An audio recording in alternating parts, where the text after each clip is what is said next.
Welcome to the Third Realm Integration Podcast, where our unconscious minds meet and the transformation begins. I am your host, Maegan Kenny. Let's get started.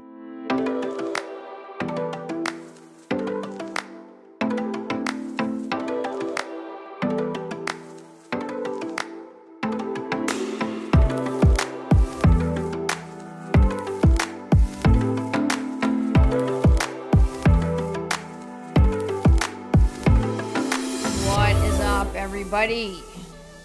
It's crack-a-lackin' out there, as I like to say.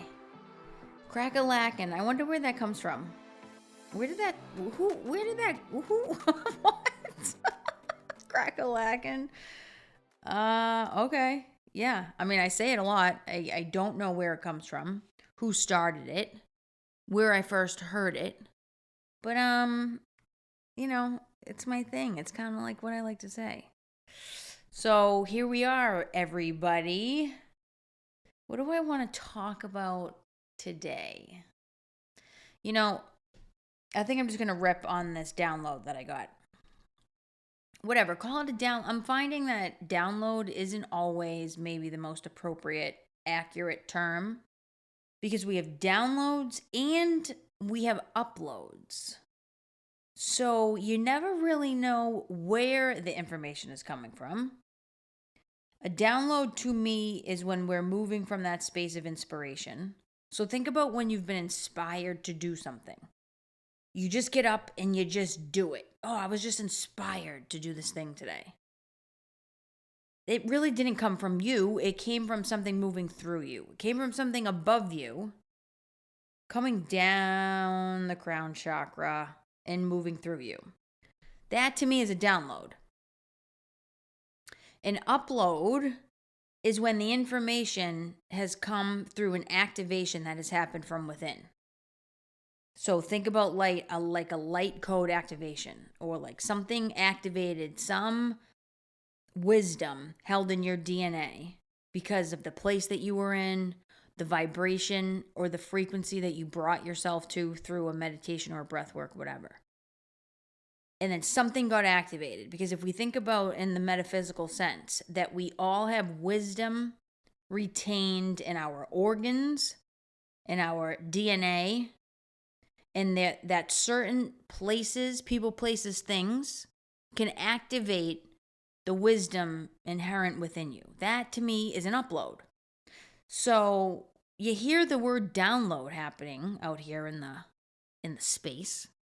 You don't often hear about uploads though. So you never really know where the information is coming from.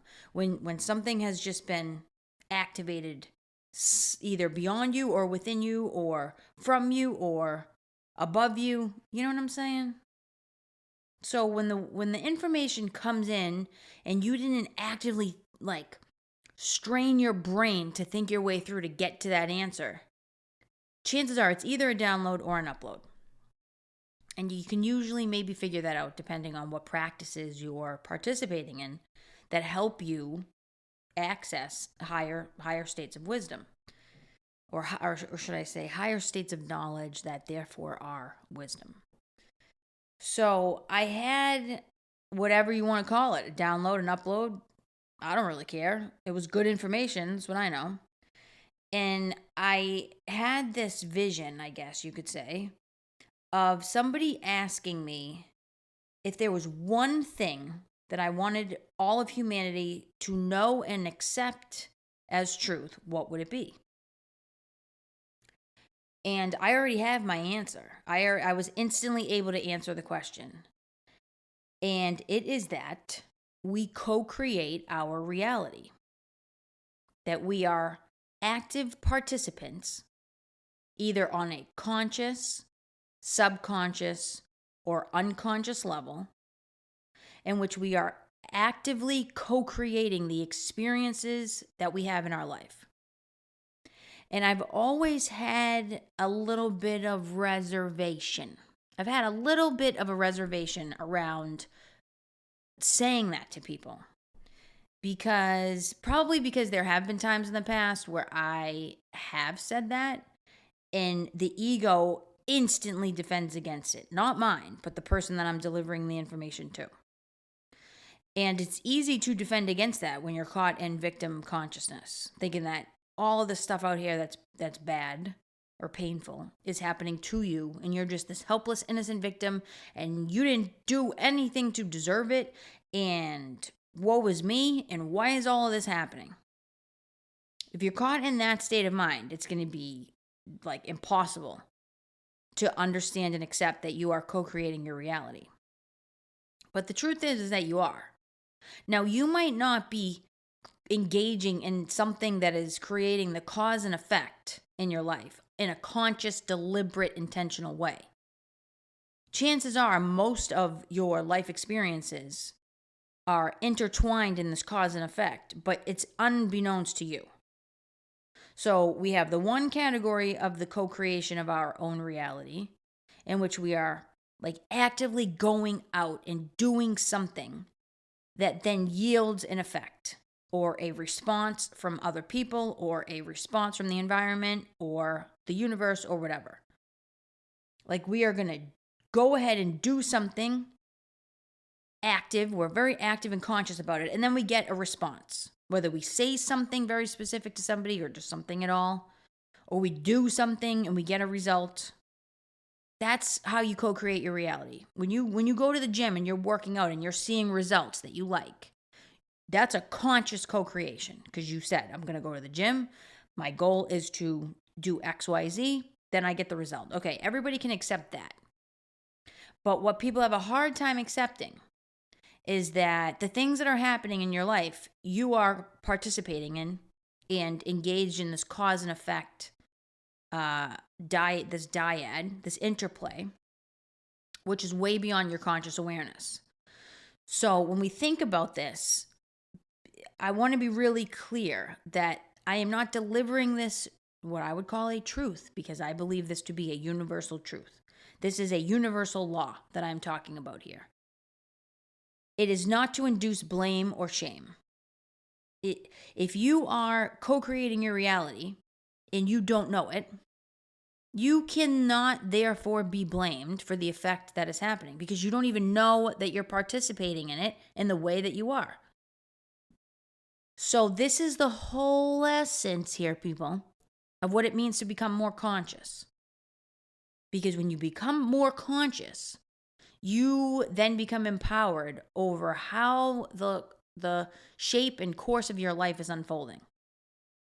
You start to really get clear about these unconscious elements that are co-creating your reality. That's really the bulk of when you like sum all of this up about self-healing and self-discovery and transformation and getting really clear and moving yourself to a higher state of awareness.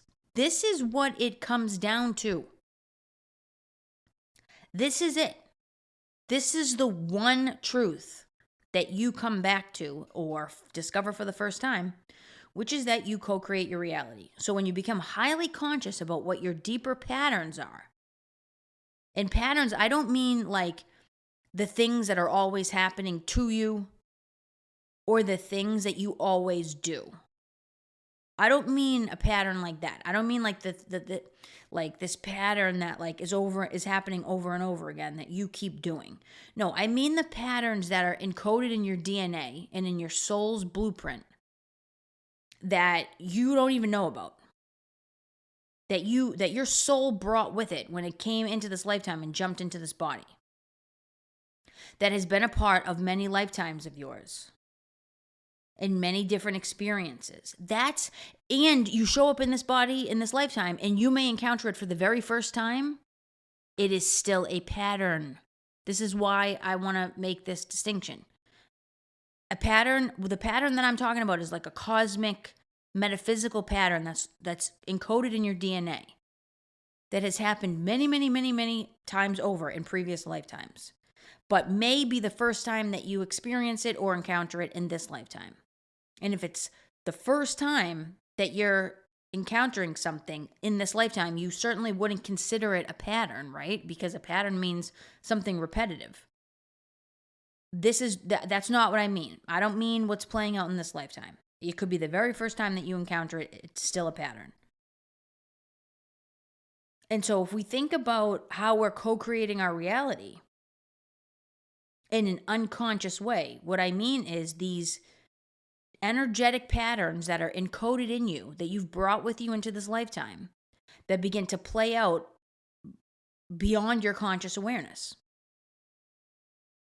You may be carrying a certain frequency, a certain energy, a certain vibration, and that's what you're giving off as you walk into a room, as you sit here right now in this quantum space of this reality that we live in. And as a result, you're giving that energy off and you don't even know it. And it is aligning with whatever forces out there exist that then yield back an experience for you. Are you guys with me on this? I know this is a little, we're getting out there, okay? But I'm talking about like fear-based energy, basically fear. That's basically what it comes down to, fear-based energy. Because everything that is problematic in your life can be reduced down to a fear.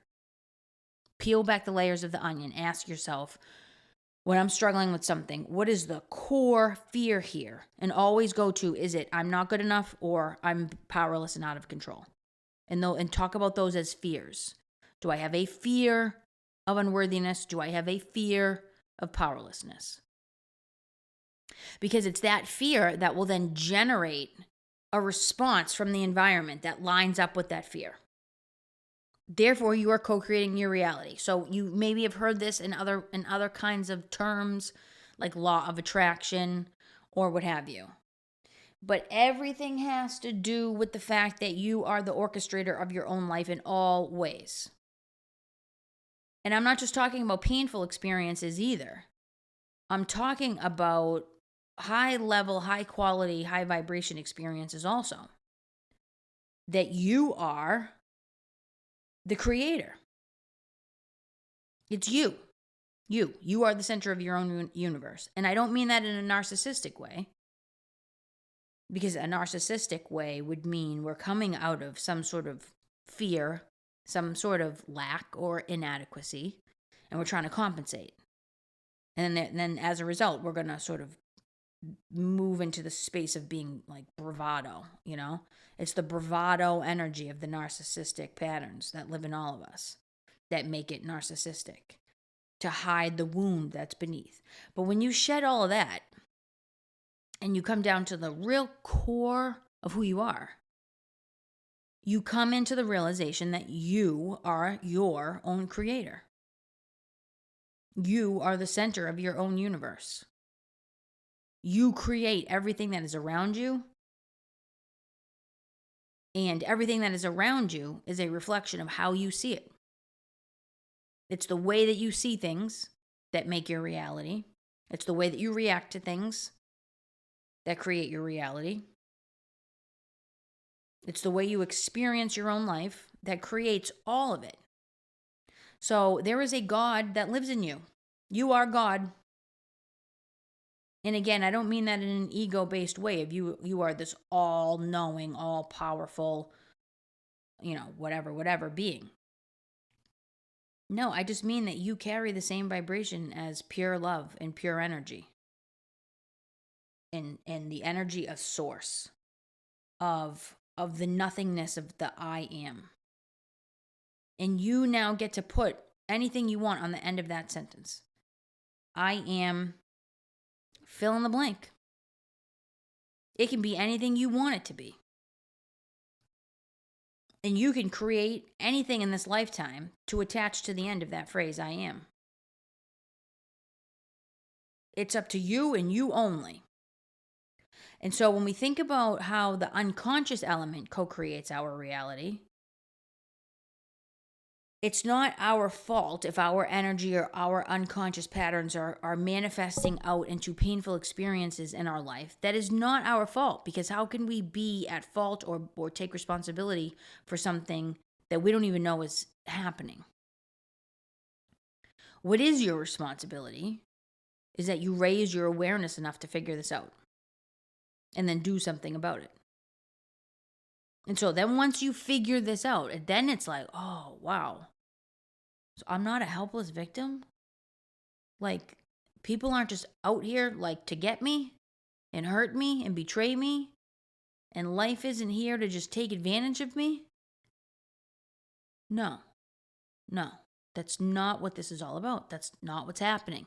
You're participating in that experience of victimhood if that's where you're at. Because you got the wrong perspective on it.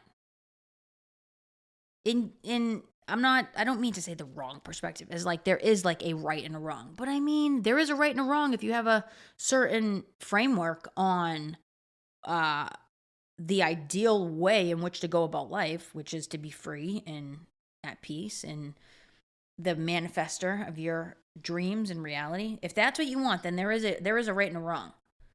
If you want to do something else, then I'm sure there's a right and a wrong for that too on how to get there. But the bottom line is you are the master and creator of your life. And we will draw in certain experiences that are meant to teach us things. Again, co-creating your individuation path towards wholeness. You just don't know it. So we think life happens to us, and it doesn't. It absolutely 100% does not happen to us. It happens with us and with our participation. And I don't mean that we've gone out and done something to then warrant a response. No, us just being who we are with the energy that lives inside of us is going to warrant certain experiences in our life, and then it gets shown back to us. That's why reclaiming your power has so much to do with this whole idea of projection withdrawal. Because we are projecting out onto our reality all the time. That's what makes it our reality. Most of our projections are unconscious, though. We don't know that we're putting something out there into the quantum field that then is giving us something back. We just think we're going about our lives. We're just, keeping our head down, just minding our business. All of a sudden, boom, life shows up. And it's like, what is going on right now? Why is this happening? No, it's because you are participating in that. You are contributing to that effect happening. And this is why the Ho'oponopono tradition, to me, nails it on all fronts. Because it is so much about how you are triggering your environment to show you something back to you. And that if you take responsibility for that, and you do your own cleaning in-house, you can manifest a different reality for yourself and the people around you. When the people around you are doing something, saying something, reacting in a certain way, that has something to do with you, whether you like it or not, or believe it or not. This is why when I went through my Ho'oponopono training, and you watch some of the videos on Dr. Hu Lin doing his lectures, and every time somebody would raise their hand in the audience, he would actually get a little agitated because it was an indication that everybody in the room was not doing their cleaning. Because if that person in the room raises their hand out of a space of confusion, it means that all of us in that room are triggering that in that person. Therefore, not doing our cleaning. So anytime somebody would raise their hand, he wouldn't just go over and say, okay, yes, question. Yes, what is your question? No, he would give this he would say, okay, you have a question. So what does that mean? And then he would run through this whole thing and scare the hell out of people to not want to raise their hand anymore in the conference. But he would make this huge deal out of the fact that somebody was raising their hand and that it was a reflection on everybody else in the room. The fact that suffering exists in this world, hundreds and thousands of miles away from you, has something to do with you. We are all part of a collective here. We are all participating in the collective unconscious and the universal mind. That is a space that we all share. And there are parts of us that live in that space that we don't even know about. And then something gets triggered out of that space, and then shit happens in the world, and we're like, why is this happening? This is crazy. This is not fair. Why is this unfolding like this? And it's because you and everybody else is not doing their cleaning. And as a collective, we are moving in a really great direction, I will say. I'm usually pretty cynical about the state of humanity. I am no longer in that space anymore because I'm seeing some major changes go on. And I'm kind of shocked, to be honest with you. I am. And I love it. I'm absolutely blown away by how shocked I am. And it's like wow. It's like a breath of new life to see how the collective is transforming. I didn't think it was going to happen. So what does that say? It says there's a good portion of the collective waking up right now and seeing things more clearly than they have ever seen before, which means everybody's waking up out of the hypnosis, the mass hypnotic state, and everybody is seeing through the illusion. So there's something going on here. The mass psychosis is starting to clear. And it's quite an interesting time to be alive right now, I gotta say. And so what does that mean? It means that people on the individual level are doing the work. That's what that means. And then when we all join together, there's a huge shift that happens in the collective, but it absolutely 100% starts on the individual level. If you do the work and I do the work, and that person over there does the work, and then it multiplies and multiplies and multiplies, guess what changes? The quality of the collective changes. The whole energy of the collective changes at that point because everybody on an individual level who's participating in that collective is evolving. So it just stands to reason. Of course, it makes sense. So co-creating your reality is it. You are the creator of your reality on all fronts. And you can't slip into that spiritual bypassing stuff that I was talking about last episode and just think that you're the one creating your good parts of life. No, you're also creating your shitty parts of life too. Like you're participating in that. You're contributing to that in some way, shape, or form. It might not be the way that you think. This is where the depth in the Jungian work becomes so major because it starts to give you answers about exactly how you're participating because it's not how you think. You got to go super deep and you got to add in some metaphysical stuff too to really make sense of it all. And that's when things really start to click. So this is why I do the kind of work that I do because I have come across these answers, which you're never going to get in the clinical world of therapy. So that's what I wanted to share. I wanted to share that primary truth, which is that you co-create your reality. Period. Point blank. That is what it is. And that's one fundamental universal law that if my dreams could come true today, it would be that every single person knows that, is willing to take responsibility for that, and is willing to do the deeper work on that to really figure out what exactly that means for them in their individual life. Because then the whole world changes at that point. The entire world changes at that very moment when that starts to happen. So that's the major one. The other truth, this did not come to me in the download upload experience, but when I think about it further, the other truth is that your suffering serves you in some way. So if you're stuck in a perpetual state of suffering, and you're like, why is this not changing? I have been doing all this work and I'm still caught in this crappy situation, or I still respond or emotionally react to these triggers this way, and I can't figure it out. I can't get rid of this stuff. It is because that suffering still serves you in a way that you have not become conscious of yet, so it's not going to therefore go anywhere. It's serving you in some way. And you have to ask yourself, how is this serving me to be stuck in this pain and suffering? What does it do for me? Oh, it helps me avoid responsibility. Okay, good. Well, I'm afraid of really what it means to step into my full personal power, because once I do, everything changes, and there's a part of me that's afraid of that. Good, perfect. Best answer I've ever heard. Well, because when I engage in this repetitive, addictive pattern, I can numb out, and it means that I don't have to deal with the surge of creative energy that moves through me because that's overwhelming and too much to handle. Bingo.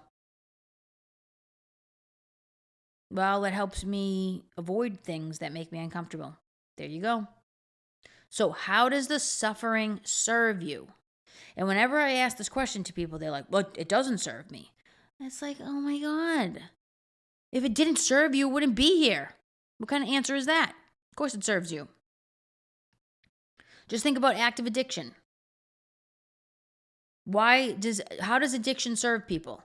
It helps them not deal with trauma memories. It helps them sleep. It helps them, avoid responsibility. They can be kind of like in this like perpetual child state where they just are dependent on whatever, the drug, their parents, the system, whatever. I don't have to show up to life. I'm going to get taken care of. Who the hell doesn't want that? Okay. I get to numb my pain. I don't have to go to the actual doctor because I'm playing doctor over here when that feels pretty good. You don't have to do all kinds of shit when you're in active addiction. You just get to say, nah, I'm not doing all that. I don't want to live in that world that everybody else is living in. I'm going to do it over here. How does addiction serve you? Well, it allows me to not have to live in that world. I get to live in mine. I like that because I don't like your world. With all these rules and things people have to do to be adults. I don't like all that. I think it's lame. I don't want to do that. That's just lame.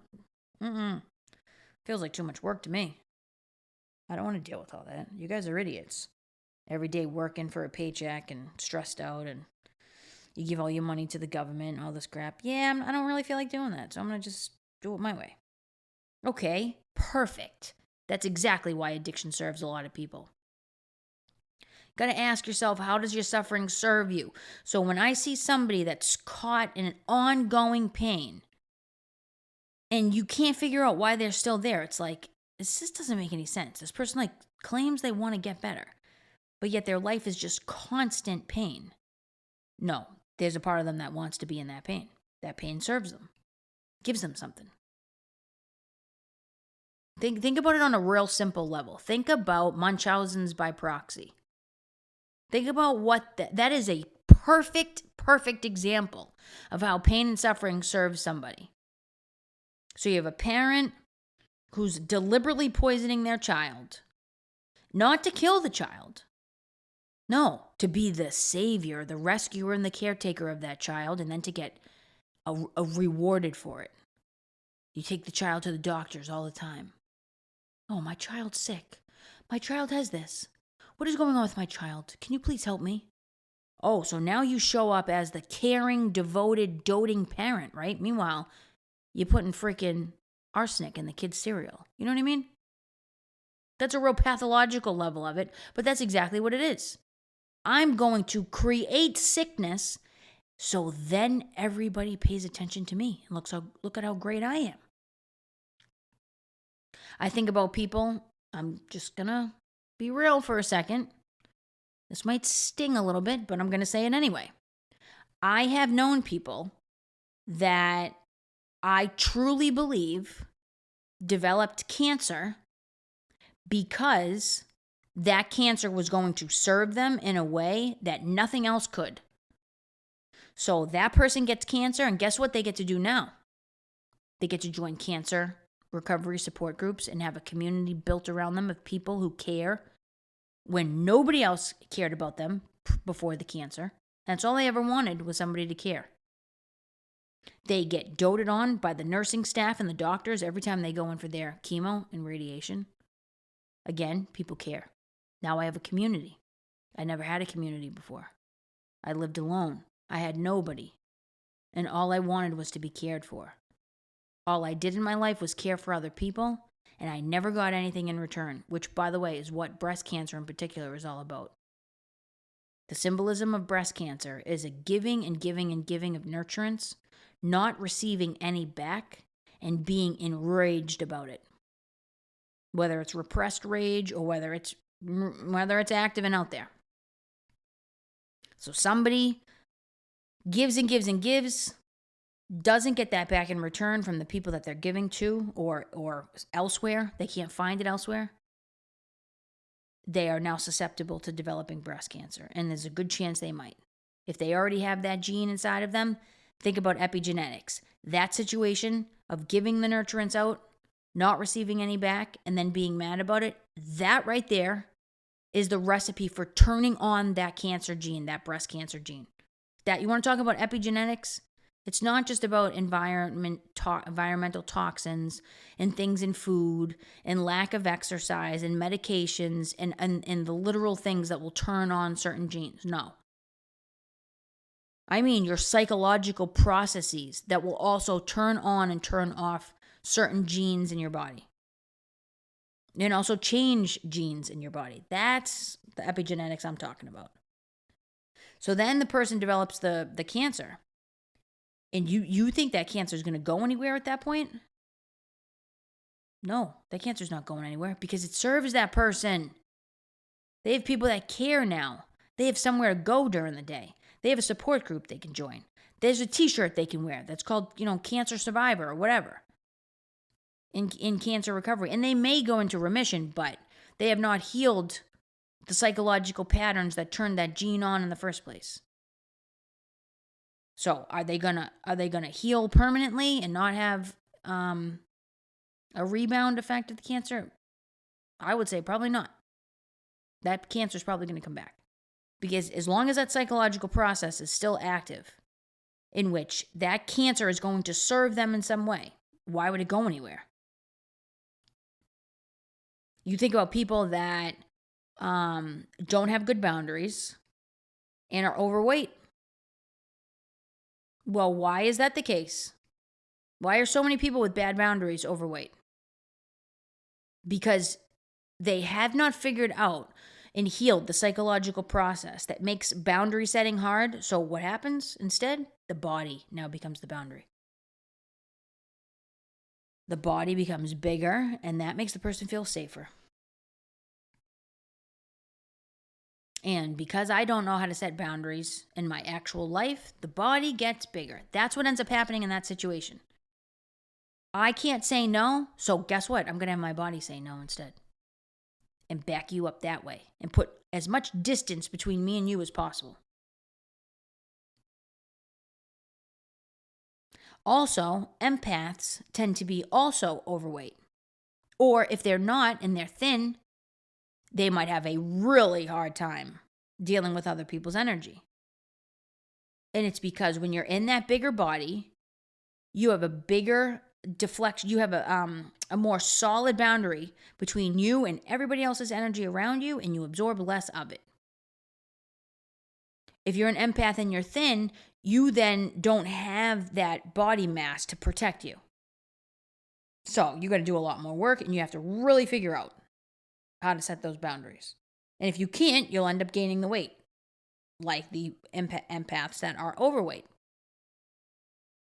And then, so if that weight is now serving a function that makes life easier for you, and it's the one thing that is really hard for you, which is absorbing other people's energy, why is that weight going to go anywhere? I don't care what diet you go on, what medication you take. I don't care what crash fad diet you do and drop the weight instantly, and then guess what? It's going to come back because you haven't fixed the psychological pattern. And the psychological pattern is that over and over and over again, you are resistant, avoidant, and fearful of setting boundaries. You don't know how to shut it off and turn the switch off so you stop absorbing other people's emotions. So once you start figuring out how something serves you, then you can get to the deeper root of the issue and find your way through it. Think about somebody who's caught in grief for like years and years and years and years. There's something about that grief that serves that person. There's a part of them that doesn't want to change that grief. They like it. They want to stay in that sadness. It does something for them. They don't know how to go off and live their life independently. They still want to stay attached to the person that's passed. Or there's something about being in the sadness that feels good. Maybe they've become addicted to it. Maybe they've built their whole life around this grief concept. So they can't let it go. They're now a grief counselor, they're a grief whatever. They're an author, they write about grief. I don't know. I mean, you see what I'm saying?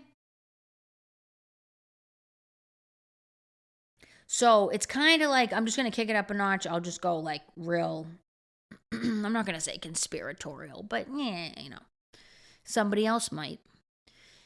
Think about, I'll just stick with the cancer. Think about the cancer industry. Think about the freaking Heart Association, the Diabetes Association,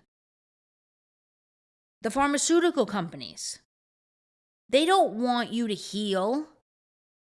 They need repeat customers because they've built a whole conglomerate corporation out of the illness. Look at the cancer societies. Look how many people are employed in these corporations.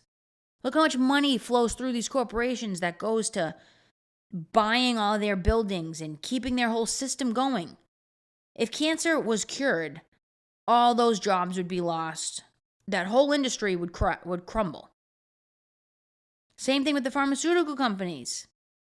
They just want repeated customers. They don't want you to disappear. Why the hell would they want that? They're making billions off of your suffering.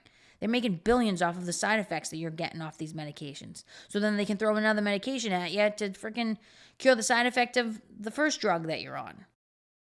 What are they, you don't actually believe that they want to put themselves out of business, do you? Do you actually believe that? Because if you do, yeah.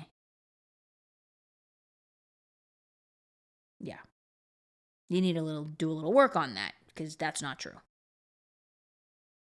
You could say the same thing about therapists. You know how many therapists get attached to their clients because it's a paycheck? That's in direct contradiction to like the wellness of the client. If the client gets better and moves on from therapy, isn't that what you want? That's why I say I desperately want my job to become obsolete by the time I leave this planet. And I can say that. I can say that and know that it's coming from the most authentic, truthful place because I never intended to be a therapist. I'm going to be totally real with you. I've said it in previous episodes. And I've struggled for many years because there's a part of me that doesn't want to be a therapist, I'll be honest with you. That's why I really want to be a teacher instead. But I know how rich my life becomes when I work one-on-one with people and am willing to also do the work of myself, to be in that space and guide them through whatever's going on and be there to support them. And it's a challenge for me, and I like it because it really pushes me to my limits. But I did not set out to say like, oh, I'm going to go and help people. That's what I'm going to do. I'm going to go into their suffering with them, and I'm going to go into it with an open heart. Nope, because I had way too much of my own crap going on. Riddled with anxiety. I'm like, there's no way I can sit with people and do this. Are you kidding me? I'm going to make somebody anxious.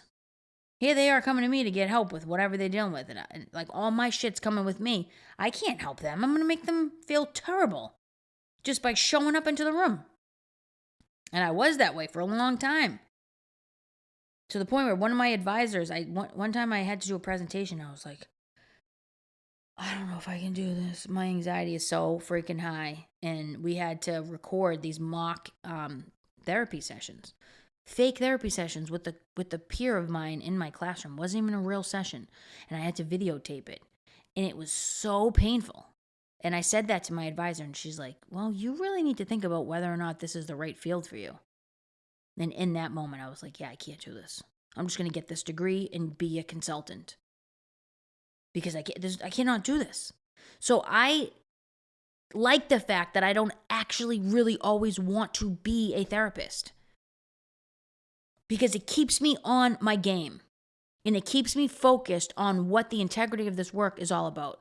Which is that I want you to get better. That's what I want. And I want us to do this together. And if I can make that happen, mission accomplished. So when clients are like, yeah, I think I'm going to take a break from therapy. You think I'm chasing them? No, because if I was going to be attached to a client, that would be entirely unethical and not from my most authentic place. It would be out of a fear, afraid of them leaving for whatever reason. And For most therapists, it's because that's a paycheck. I'm going to be real with you. It's just the facts.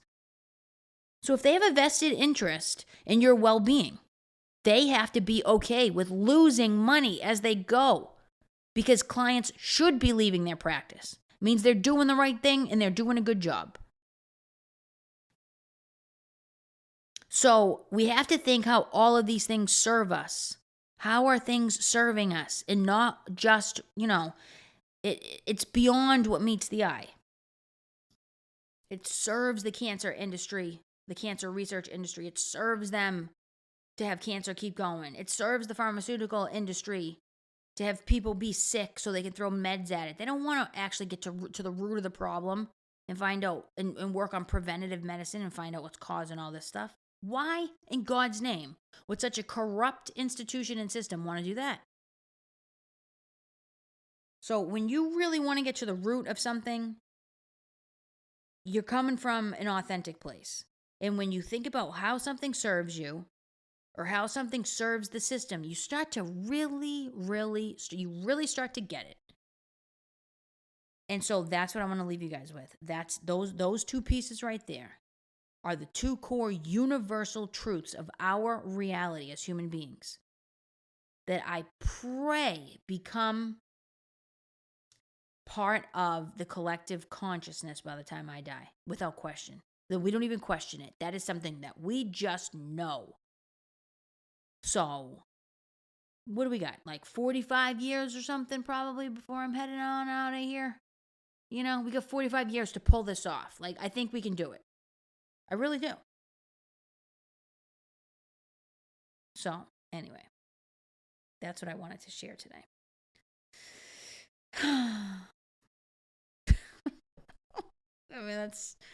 People are going to react probably in all kinds of ways. If you're reacting to that information that I just laid out, take a pause, take a step back, and be curious about what part of you is speaking through that reaction. That's my tip. All right? All right, you guys. I am out of here. I will catch you guys on the next episode. May the light always lead your way. Be well, everybody.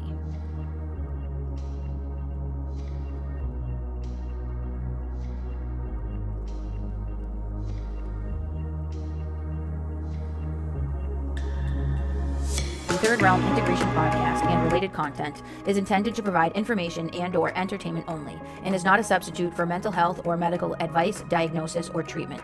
Do not delay mental health or medical consultation or substitute a mental health or medical professional's opinion because of what you heard on this show. Seek the advice of your physician or another qualified health provider with any questions you may have regarding a mental health or medical condition. The host of this podcast does not provide emergency support for mental health or medical issues. For questions or concerns, visit your local emergency room or contact your doctor.